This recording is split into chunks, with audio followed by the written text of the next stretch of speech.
Not everybody does that these days. President Tshisekedi, you have in your country one of the longest serving missions of the United Nations has been active, and that is MONUSCO.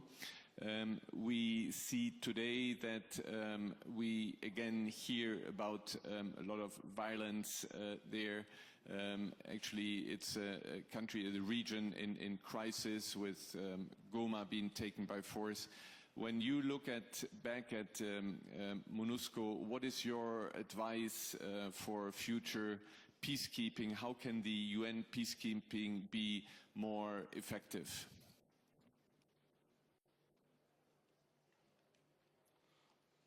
Bien, merci. Je crois que la réponse à cette question revient sur la première question que vous avez posée au président Mahama. En fait, c'est celle du rôle de l'ONU.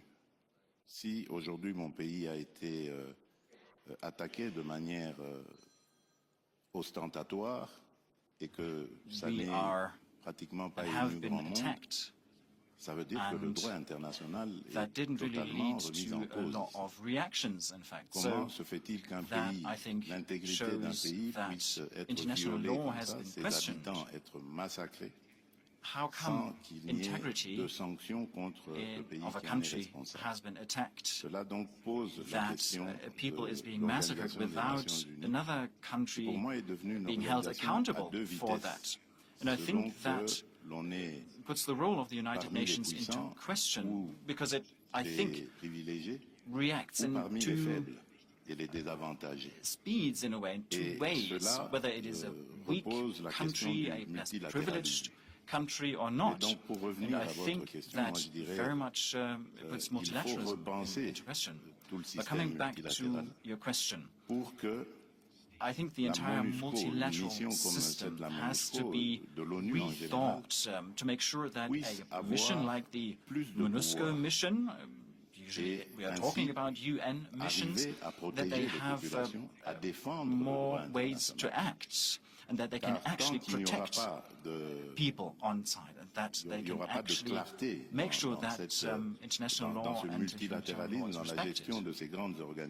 And I think as long as we've not solved this question of multilateralism, as long as it's not really been made clear what role international organizations such as the United Nations play, the international law is going to be disrespected by different parties. And this is a conflict that has been going on for over 20 years in the DRC. The mission has been here for many, many years as well, with the task of providing stability and protecting the people. Today, over 7 million people have been displaced in the DRC, internally displaced, and that is also due to the most recent actions taken by Rwanda. Rwanda has repeatedly provoked such situations for many years, and there have not been any countermeasures taken, no measures taken to ascertain the territorial integrity of the DRC.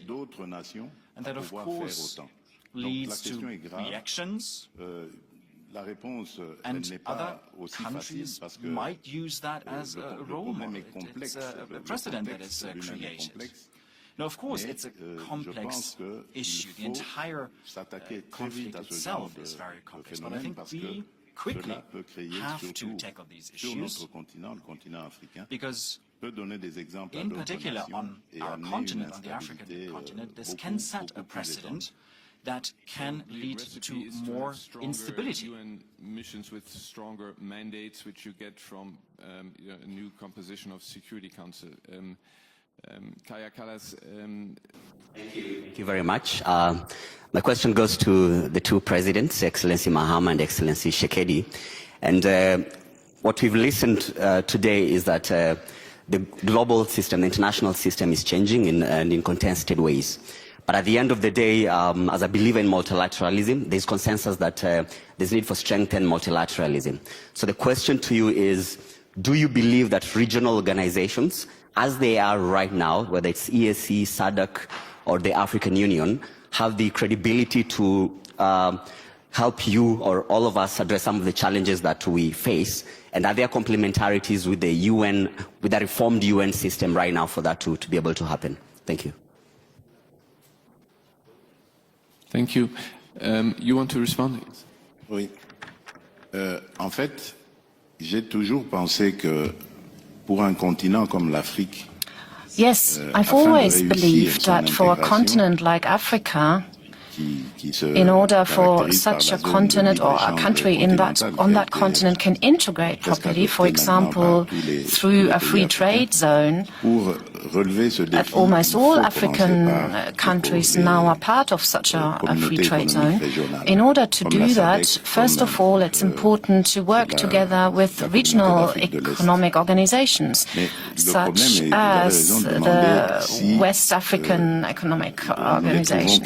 But of course, you're right, they have to be credible. And this credibility can only be achieved if we uphold the principle that such communities have imposed on themselves, actually. If in such a regional organization you say, for example, we stand in solidarity, we are united, we have to reduce trade barriers or tariffs, and if then within that community one member state is being attacked, then there is no response to that, and that's not acceptable.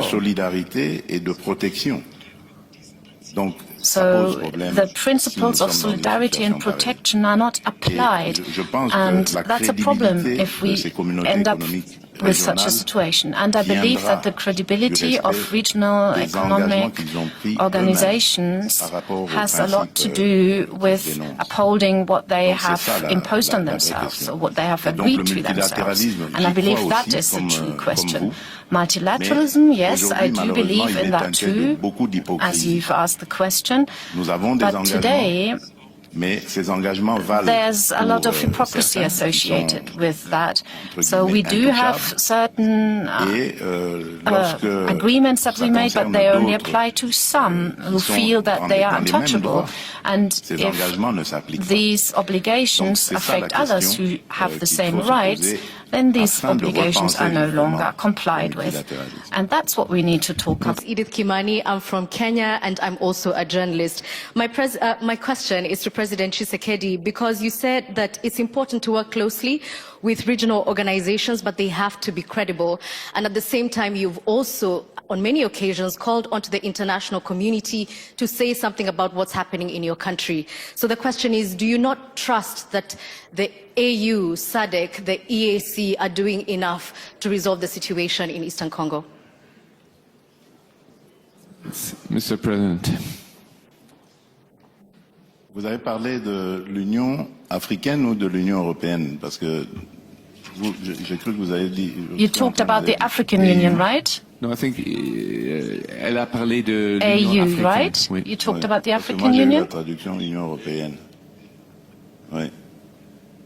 Oui, mais en fait, c'est pas que je n'ai pas confiance en l'Union africaine. D'ailleurs, it's not as if I wouldn't trust the African Union.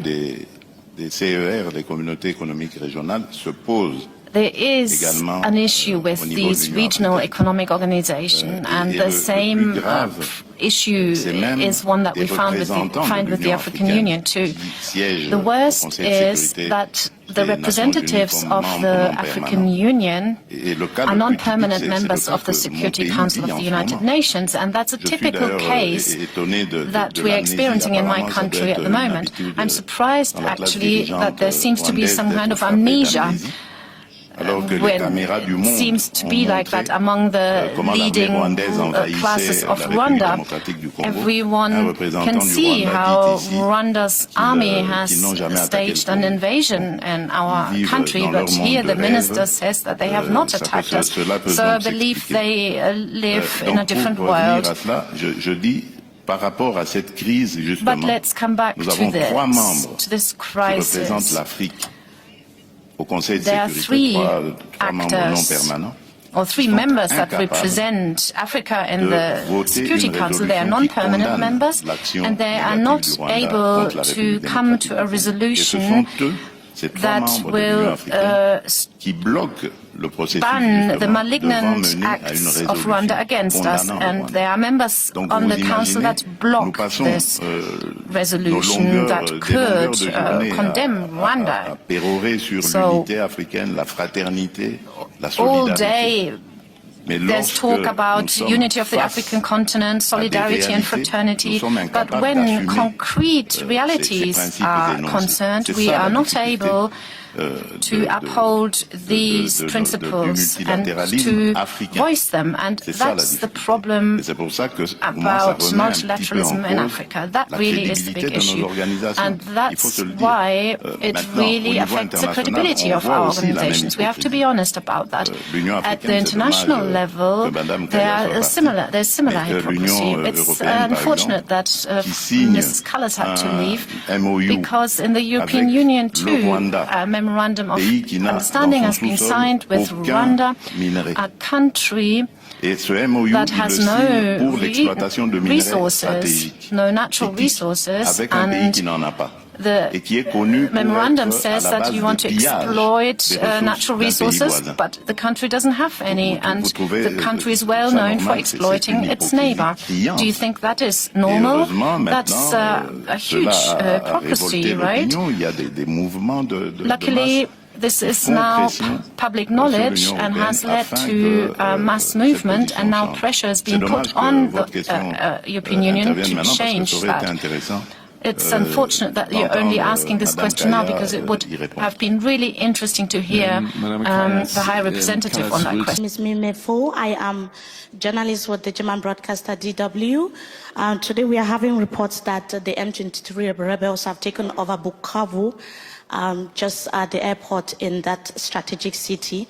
I wanted to first of all find out what your reaction is to this latest news from the DRC.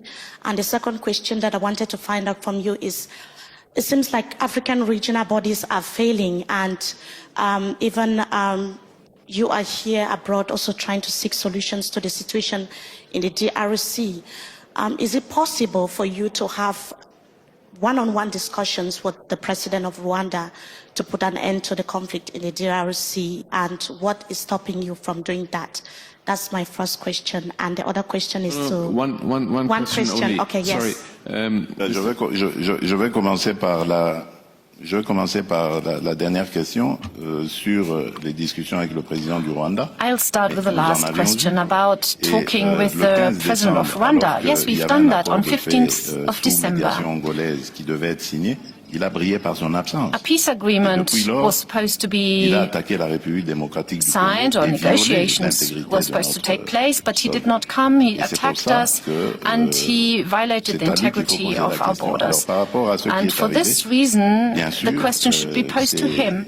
And given the most recent events, of course, that is an affront, and we now have to address that. We are resolved to regain the integrity of our territory, and we will achieve that. It's now up to the international community to take on responsibility. The international community is armed, and it has supported Rwanda in the past. Rwanda is exploiting Congo's resources, so it's up to the international community to do everything to prevent this conflict spreading in the region, because we will not accept this kind of behavior. But there are other countries too that feel threatened. Burundi, for example, they've closed their borders to Rwanda, and there are also other countries that are thinking of what kind of position to take. And of course, it could lead to a spillover in the region. We will assume our responsibility, that's clear, but it's now also up to the international community to do the same.